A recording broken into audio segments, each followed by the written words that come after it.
네, 정말 난이도 높은 시장입니다. 시장에 궁금증들 많으시죠? 오늘도 그 질문들 모아 해결해 보도록 하겠습니다. 자, 오늘은 KR 리서치 김대준 대표 함께하겠습니다. 어서 오세요. 네, 안녕하십니까. 네, 대표님 오늘도 질문들 풀어가 보도록 하겠습니다. 첫 번째 질문 들어가 볼게요. 자, 오늘이 디데이였습니다. 네. 현대차 네. 인도 데뷔가 됐는데요. 변신 보여줄까? 근데 뭐 오늘 주가의 반영은 크게 안 되는 것 같은데, 자, 우리 대표님의 세 가지 포인트 잡아 보겠습니다. 자, 현대차, 미국 시장 내에서 자동차 섹터가 상승 시동을 걸고 있는 상황이고 글로벌 경기 회복 시그널이 나와주고 있고 경기 민감 뉴스 쪽으로 관심이 좀 가고 있죠. 네. 탑픽으로는 부품 주셨네요. 네. 화신, 중국 향 매출이 가장 높은 걸로 알고 있어요. 인도 그렇죠. 향이요. 네, 현대차 이야기부터 해볼게요. 주가는 답보 상태, 이거 맞나요? 맞습니다.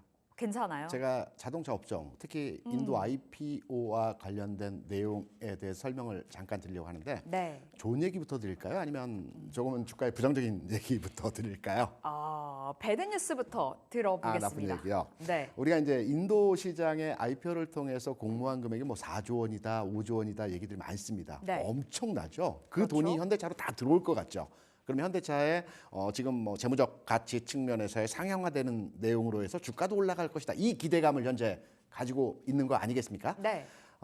그런데 이제 과거에 국내 기업이 미국 시장이나 또는 일본에 있던 국내 본사가 우리 시장에 이제 자회사를 상장하는 경우가 더러더러 있었습니다. 예. 예를 들어서 그 국내 W 게임즈라고 하는 알죠. 회사는 게임이요. 미국 나스닥의 자회사를 이제 상장을 시켰고요. 그리고 넥슨 같은 경우는 일본에 본사가 있고 국내 이제 자회사가 상장이 되었습니다. 그러면 이 회사들이 네. 자회사를 미국이든 또는 한국이든 자회사가 상장이 되는 시점에서 주가가 어떠했는지를 판단해 보게 되면 현대차의 주가가 IPO를 통해서 주가 흐름에 대한 내용들을 우리가 유추해서 판단할 수 있는 내용이거든요. 각각 두 종목 말씀드린 내용의 종목들이 IPO 시점에서의 주가가 움직이지 않았습니다. 그래요. 아주 이전 단계 이런 얘기가 처음에 솔솔솔솔 나올 때는 일부 주가 반응 형태에서의 흐름들이 나타났고 네. IPO 해당 시점 전후로 해서는 주가에 긍정적인 요인들이 발현되지 않았습니다. 이게 IPO를 통해서 해당 공모 금액이 회사에 들어온다 하더라도 이걸 바로 한국으로 가져오는 것이 아니고 해당 국가에 대한 재설비 투자를 해야 되겠죠. 네. 인도 시장이 가장 큰 시장 아닙니까? 그렇죠. 전 세계 자동차 시장 내에서 중국, 미국 다음으로 인도라고 합니다. 한 해 한 600만 대 판매 그 생산 판매 되고요. 현대차 그룹이 인도에서 한 해 한 80만 대 정도를 생산 판매한다 그럽니다. 네. 앞으로 거대한 시장입니다. 그래서 LG도 CJ 대한통운도 인도 시장에 자회사를 상장 예정에 현재 있습니다. 네. 그래서 이 4조 원에 달하는 IPO 공모 금액이 다 들어올 것이라고 판단할 수는 없는 내용이기 때문에 주가의 반응도가 우리가 기대했던 것만큼 그렇게 시원하진 나오지 않다. 않는 내용에서의 흐름이고요. 다만 인도 시장 크다라는 얘기, 인도 네. 시장 발전한다는 얘기, 예. 현대차 잘 판다는 얘기, 이 내용들이 앞으로의 시간차를 두고 매출과 실적과 기업 가치에 대한 부분에 반영이 되겠죠. 예. 그렇다면 주가는 현재 당장의 움직임은 없겠지만 점진적으로 상승이 나올 수 있다는 측면으로 악재이지만 부정적인 이슈이지만 배드 뉴스이지만 향후에 긍정으로 이해할 수 있는 내용의 해석이 가능하다고 볼 수 있겠고요. 두 번째는 긍정의 뉴스입니다. 두 번째 제가 굿뉴스. 글로벌 들어볼까요? 경기 회복, 경기 민감주. 오늘 미국 시장에서 GM 포드가 좀 빠졌습니다. 네. 전체 엔비디아를 제외하고 나머지 종목들 다 하락을 했기 때문에 동반 하락한 현상에서의 모습을 보여줬는데요. 최근 내에서의 흐름을 보게 되면 미국 내에서 자동차 움직임의 주가가 바닥 대비해서 한 20% 정도 주가 쓱 올라가고 있어요. 원체 많이 내려와 있었잖아요. 그것도 그렇고 제가 보는 관점은 글로벌 경기 회복 시그널입니다. 지난주에 미국에서 경제 지표가 몇 가지 발표가 됐죠. 네. 그동안은 경기 침체가 아닐까라는 우려감 때문에 전 세계 글로벌 증시가 여기에 대한 하락을 보여줬습니다. 네. 그런데 뭐 실업률도 그렇고요. 또 여러 경제 지표의 내용들도 이거는 소프트 랜딩, 경착륙, 연착륙이 아니고 노랜딩일 가능성, 아예 착륙을 안 하고 비상을 계속 할 수 있다라는 시각에서의 내용들이 많이 나오고 있어요. 네. 미국 경기 침체 아니고 오히려 경기가 비상하는 과정에서의 진행 중이다. 이렇게 판단하는 부분에서의 자료들이 많이 나오고 있거든요. 예. 그러면 경기가 잠시 위축됐어요. 최근까지 해서. 그러면 이 위축된 경기가 다시 살아날 때 우리가 경기 민감주라고 하면 흔히 경기 회복주라고 합니다. 네. 경기회복주에는 많은 종목들이 있겠지만 대표적으로 우리가 이동이 많아지고 왕래가 많아지고 생산활동이 많아지면 자동차 수요가 늘어나요. 우리가 돈 벌면 첫 번째로 하고 싶은 게 뭡니까? 차 사고 싶죠. 집 사고 싶고. 맞습니다. 그래서 자동차 수요가 늘어나는 측면에서 경기 예. 민감주로의 관심도가 필요하다라는 측면에서 자동차 업종이 우리 시장이 지금은 좀 취약하지만 네. 흐름의 개선이 진행된다라고 한다면 자동차 업종의 상승 시동이 진행이 될 가능성이 아주 높다. 네. 이런 맥락에서 자동차 업종에 대해서 굉장히 긍정적인 내용으로 판단하는 흐름으로 말씀을 예. 드립니다. 결국에는 배드뉴스도 사실상의 굿뉴스라고 좀 해석을 해볼 수 있을 것 같은데 탑픽으로는 천천히 가는 현대차 아니고 기아 아니고 부품 주셨네요. 그렇죠. 화신으로요. 네. 화신 시세 한번 봐보겠습니다. 목표가가 13,000원까지 바라보자인데요. 자, 일단 오늘은 쉬어가는 흐름. 네. 사실 최근 들어서 부품주 자체가 그렇게 또 좋진 못하잖아요. 제자리입니다. 네, 어떻게 보세요, 화신이요? 어제는 좀 올랐고 그제는 좀 빠졌죠. 그러니까 하루 빠지고 하루 오르고 그쵸. 오늘은 뭐 정체 수준에서 흐름입니다. 주가적 측면에서 본다라면 최근에 한 9,000원대에서 한 10% 15% 정도 상승하고 기간 조정 과정에서의 흐름이죠. 네. 화신 같은 경우는 뭐 인도 공략의 가장 선두 주자 부품주이라는 걸 뭐 다 아시는 사실일 거고요. 예. 인도의 조금 전에 말씀드린 자동차 산업에 대한 전반의 흐름들은 긍정적이다라는 부분을 말씀을 드렸죠. 그럼 자동차 부품주를 왜 현기차에 대비해서 먼저 봐야 되느냐? 통상적으로 우리가 대표 섹터에 있는 반도체라든가 전기전자라든가 자동차 업종의 흐름들을 보게 되면 네. 각각 흐름의 개선이 나타나는 시점들이 따릅니다. 반도체는 삼성전자, SK하이닉스가 먼저 가고 소부장이 따라갑니다. 맞아요. 대장이 가야 가죠. 대단히 가입니다. 전기전자는 약간 궤적을 다리하는데 PCB나 그 회로기판 쪽이 먼저 가기도 합니다. 선별적입니다. 이건 판단하기 네. 어려운데 자동차 업종은 부품주가 먼저 갑니다. 그래서 화신의 흐름, 기간화 과정에서의 상태를 보여주고 있는 먼저 조정을 받았습니다. 올해 6월부터. 그래서 먼저 올라갈 수 있는 여지에서의 경기 민감주이고 자동차 업종의 흐름을 판단해서 지금 시점 관심 사야 가져도 된다? 된다. 네. 6월부터 쭉 빠졌는데요. 지금이 매수 적기라고 좀 봐주셨습니다. 13,000원 네. 목표가로 잡아보면서 들고 가보도록 하겠습니다. 자, 저희 두 번째 질문으로 넘어가 볼게요. 자, 오늘 두 번째 이제 얼마 안 남았어요. 테슬라 실적을 코앞에 두고 있는 상황에서 맞습니다. 2차 전지가 쉬네요. 눈치 보기 제대로 하고 있는 것 같은데 어제는 올랐고 네. 오늘은 쉬고 대체 2차 전지는 어떻게 봐야 될지 최근에 테슬라의 주가와 2차 전지가 연동하지는 않아요. 같이 안 가더라고요. 세 가지 포인트 안에 있을까요? 그 해답이요. 네, 있습니다. 자, 유럽 판매 10년 만에 첫 둔화가 됐고 로보택시 공개 기대감 충족이 안 됐어요. 탑픽으로는 LG엔솔 오늘 떨어지고 있는데 목표가는 40만 원 주셨습니다. 자, 이야기 들어볼게요. 테슬라의 내용을 끌어와서 네. 국내 2차 전지 업종과 종목에 대한 흐름으로 해석을 한번 해드리겠습니다. 예. 테슬라 실적에 대한 우려, 부담 뭐 등등등 시장에서 많이 있어요. 근데 최근 내에서의 테슬라의 실적치를 보게 되면 1, 2, 3분기 실적치가 210억 불, 250억 불, 이번에 한 250억 불 초반일 것 같아요. 그러니까 네. 실적이 아주 저조하게 지난 1분기처럼 아주 저조하게 나오지는 않을 것 같고 네. 원래 눈높이가 좀 낮아졌기 때문에 실적이 발표된다 하더라도 주가의 반응도는 그렇게 크지 않을 것 같습니다.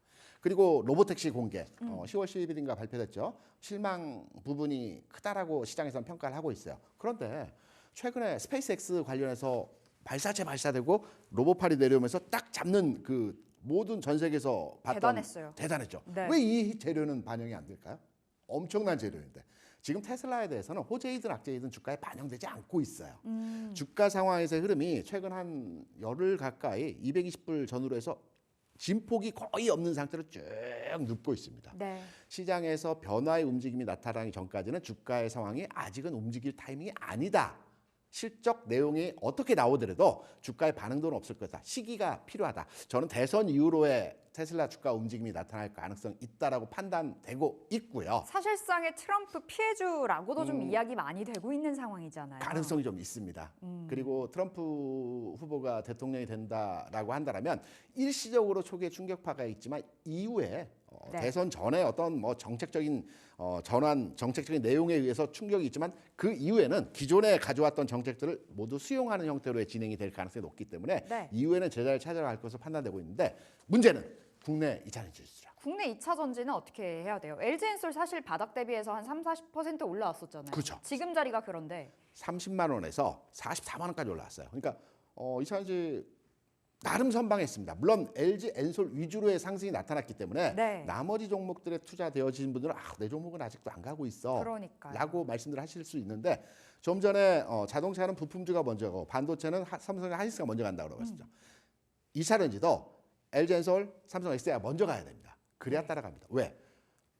LG 엔솔이나 삼성 SDI 사는 주체는 외국인이나 기관입니다. 네. 외국인이 기관이 이 차례에 들어와야 개인이 사는 에코프로비엠이라든가 포스코 퓨처엠이라든가 등등의 양극재 회사들이 따라가게 되어 있습니다. 네. 아직은 1차 상승이죠. 결국엔 셀을 먼저 봐야 된다. 그렇죠.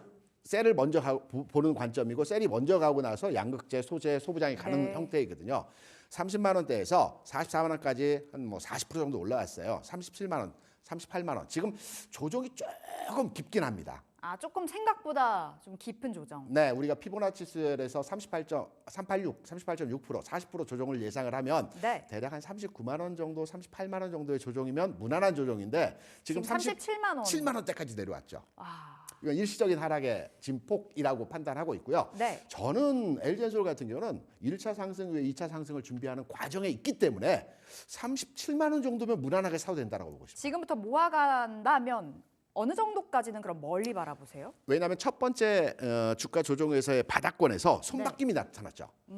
바닥 31만 원, 32만 원 이때에서 매도하고자 하는 세력들은 다 매도했습니다. 네. 주가의 진폭이 이때 횡보 흐름에서의 모습이 나타났고요. 그러면서 올라가면서 내가 팔고 나니까 주가가 올라간다라는 어떤 그 흐름의 자괴감을 많이 가졌거든요. 예. 그리고 나 조정을 받고 있어. 이제 살까? 라고 고민하고 있는 지점이거든요. 재상승을 이뤄준다면 이번 흐름에서의 이전 단계 대략 한 50만 원까지도 노려볼 수 있습니다. 그래요? 시간이 좀 걸리겠죠.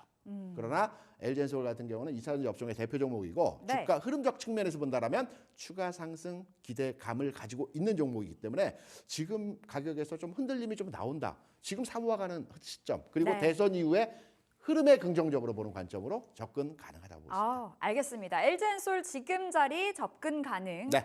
답변 받아봤습니다. 단기적으로는 40만 원 바라보면서 진행시켜 보겠고요. 자, 질문들 세 번째 가보겠습니다. 어제는 강했는데 오늘은 쉬더라고요. 아이폰 16이 중국에서 흥행을 하고 있다라는 소식 속에 어제 LG 이노텍이 좀 날아갔습니다. 참 오랜만에 시세 분출이어서 반가웠는데 오늘 다 도로 토해내더라고요. 세 가지 포인트 열어보겠습니다. 자, 낙폭과대 저평가 구간이다. 눈높이 낮아졌고 신사업 강화, 미래산업 준비, 전장과 유리기판. 확실히 유리기판 쪽으로는 모멘텀이 좀 큰 것 같은데 LG이노텍 목표가 23만 원 나왔습니다. 긍정적으로 보세요. LG노텍에 대해서는 개인적인 사심이 좀 들어갔습니다. 사심이요. 제가 좋아하는 종목입니다. 그래요? 네, 좋아하는 종목이고 저는 주식을 투자할 때 네. 성장주 섹터보다는 이렇게 안정적으로 매출이 일어나고 기업이 가치가 올라가는 기업에 대해서 굉장히 긍정적으로 보고 있거든요. 예. 뭐 조선주라든가 전기전자에서 LG노텍 같은 종목들에 대해서 굉장히 선호하는 편에서의 바라보고 있는 종목이고요. 네. 최근까지 해서 주가가 40만 원 이상의 주가를 이전에 22년도, 23년도 이때 찍어주고 계속 주가가 내려왔어요. 빠졌어요. 이 부분은 전체적으로 매출 규모의 일부 축소 현상이 진행이 되었기 때문에라고 네. 판단되죠. LG이노텍의 주가를 보게 되면 과거 한 10만 원대부터 40만 원대까지 쭉 이전 네. 단계에서 쭉 올라갔어요. 올랐다가 이 당시 어떤 현상이 있었냐면 매출 규모 측면에서 그 영업이익을 보게 되면 5천억이었어요. 네. 7천억이었어요. 1조 2천억이었어요. 그리고 1조 2천억에다 8천억으로 줄었습니다. 이때가 40만 원. 이게 지금 일봉이거든요. 그렇죠. 10만 원대 월봉 자체. 출발할 때 아. 2018, 19년 이때의 영업이익단에서의 규모가 네. 5천억, 7천억, 1조 2천억. 1조 2천억까지 네. 찍은 자리예요. 그러니까 제조업 기업이 5천억에서 7천억으로 7천억에서 1조 2천억 거의 2배 확장되어져 성장주가 아닙니다. 바이오가 아닙니다. 제조업체가 이렇게 영업이익이 않죠. 2배가 올라간다는 최근에 많이 갔던 전력기기 업체들이 이 비슷한 추세로 움직이고 있거든요. 네. 그러한 과정에서 40만 원 고점에서 1조 2천억 규모의 영업이익을 찍어주고 한 차례 더 1조 2천억을 찍어줬어요. 그리고 8천억주로 줄었습니다. 그런데 올해 다시 1조 원대로 회복합니다. 그러니까 이번에 나온 뉴스는 뭐 중국에서 아이폰 16이 기대치 이상으로 팔리고 있다라고 해서 어제 올랐고 맞습니다. 오늘은 그 재료적 가치가 소멸되면서 오늘은 빠지고 있고 네. 이러한 과정에서의 흐름인데요. 저는 바닥을 그려가고 있다. 지금 무난합니다. 개인적인 사심이 아니고요. 지금 무난한 가격이라고 판단하고 지금 있습니다. 바닥권에서 이제 바닥 따지기 들어갔다. 그렇죠. 아. 우리가 이제 기술적 흐름으로 보면 바닥 따지기다, 전저점이다, 추세선에서의 어떤 흐름의 진행이다 이렇게 판단을 하는데요. 네. 기업 가치적 측면에서 놓고 본다라고 한다면 기존에는 애플향 매출이 거의 80%였어요. 그러니까 애플이 지금도 그러지 않나요? 지금은 이제 앞서 잠깐 말씀드렸지만 유리기판이나 전장. 유리기판 한 6천억 정도 매출, 기판은 6천억 정도 매출이 네. 나오고 있고요. 전장 쪽은 한 2조 원 정도가 나오고 있어요. 그러니까 아직도 전체 매출 20조 규모에 비하면 작지만 사업 계획을 올해 3월에 발표한 내용들이 있지 않습니까? 전장은 2배로 늘리겠다. 네. 5조 원까지. 그리고 유리기판 쪽도 성공화되게 되면 사업을 다각화하는 기존의 애플향 매출이 집중되었던 시점에서 네. 사업을 다각화한다라고 판단하면 이제 매출처가 다변화되겠죠. 그러면 회사의 체질적 변화도 만들어지고 주가 흐름에서도 우리가 애플만 바라볼 게 아니라 주가 흐름도 전환될 흐름에서의 모습이기 때문에 나는 시세 변동에서의 흐름에 일비 안 하고 네. 그냥 지금 시점에서 사서 모아가서 주가 흐름을 시장과 연동해서 수익률을 도모하겠다. 저는 LG이노텍 괜찮다. 긍정적으로 보고 있습니다. 긍정적으로. 사실 애플 의존도가 너무 컸다 보니 그 부분이 LG노텍이 가져가야 되는 풀어야 되는 숙제였었는데 그렇죠. 그 부분에서 좀 막힌 혈이 풀리고 있는 것 네. 같네요. LG노텍 현재는 한 2% 가까이 하락하면서 19만 원 선인데요. 목표가를 어디로 설정해야 될지도 궁금하고 3개월로 봤을 때도 진짜 많이 빠졌죠. 뭐 애플 신작에 대한 모멘텀 제대로 빚도 못 받은 것 같은데 네. 목표가 어디로 목표가는 최근 내에서의 흐름이 네. 만들어졌던 우리가 이제 보통 목표가를 잡을 때 어떻게 잡냐면 앞전 저점을 일반적으로 잡는 게 원 포인트의 저점입니다. 그러면 앞선 저점이면 앞에 22만 원 라인에 설정되어 있는 지난 네. 저점에서의 흐름이죠. 맞습니다. 이 그 저점이요? 부분에서의 가격대가 1차적으로 걸리는 부분이고요. 네. 여기에서 매물 소화를 잘해주면 앞서 말씀드린 LG솔루션이나 나머지 종목들 다 이 자리에서 걸렸습니다. 예. 그러면 이 자리에서 재판단을 하는 거죠. 더 살까? 팔고 기다릴까? 그러면- 팔고 다시 기다릴까? 네. 그러면 지금 수준 가격대에서 관심을 가져보고요. 22만 원 언저리까지의 흐름을 지켜본 뒤에 그때 가서 제가 이 시간에 나와서 LG 이노텍 가져가도 될 것 같습니다. 네. 더 사도 될 것 같습니다. 매도해야 될 것 같습니다. 이 부분에 대한 설명을 드리겠죠. 알겠습니다. 22만 원 일단은 1차적인 목표가로 설정해 보시고 LG 이노텍 좀 천천히 가져가야 되겠습니다. 이렇게 세 번째 질문들 답변까지 받아보면서 마무리 지어보도록 할게요. 오늘은 KR 리서치 김대준 대표 함께했습니다. 말씀 고맙습니다.